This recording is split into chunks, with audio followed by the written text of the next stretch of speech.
ఏ విధంగా చేంజ్ అయింది దాని డీటెయిల్స్ ఇస్తే మాకు జిరాక్స్లు కానీ లేదంటే ఏమన్నా డీటెయిల్స్ సార్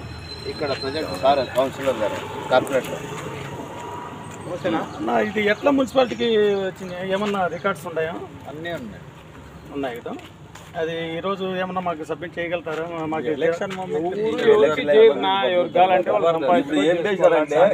ఎల్పీ నెంబరా కాదా ఇది ఎల్పీ నెంబర్ ఎవరు అంటే డిపార్ట్మెంట్ వాళ్ళు ఇస్తారు మా దగ్గర మీకు మేము కాదు ఇప్పుడు మా కార్పొరేటర్ ఇప్పుడు ఇది ఈ ఇళ్ళకి దీనికంతా కలిపి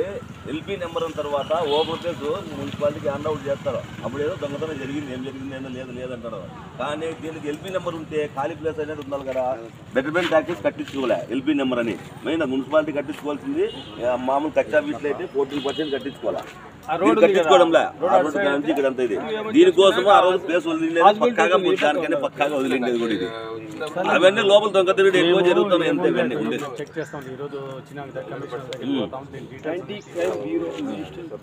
ఎన్నాళ్ళు పుట్టి 5 ఏళ్ళు జరుగుతుంది ఏదో కడతాం అది ఇది అంటే అందరికి ఇచ్చినారు కూడా అంతే అయిపోయింది చాలా మంది అడిగినారు ఇచ్చినారు కూడా అది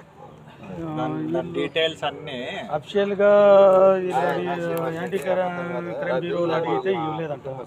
వాళ్ళు మాకు ఎన్జిఓకు అటాచ్ చేశారు ఇప్పుడు మీరు ఇక్కడికి రాకూడదు డైరెక్ట్ మున్సిపల్ ఆఫీస్ పోయి అక్కడ ఎక్కడుంది ఏమని చూడాలి కదా మేము ఇక్కడే వచ్చి మేము మాట్లాడాలి ఫస్ట్ పోయి అక్కడ నుంచి మీరు రికార్డ్స్ అన్ని తీసుకున్న తర్వాత వాళ్ళతో పాటు ఇటుకు రావాల వచ్చి చూసుకొని మీకు అంత క్లారిటీ నేరం ఉందా తిరగచ్చు పోతాను మీరు ఎన్ని గంటలకు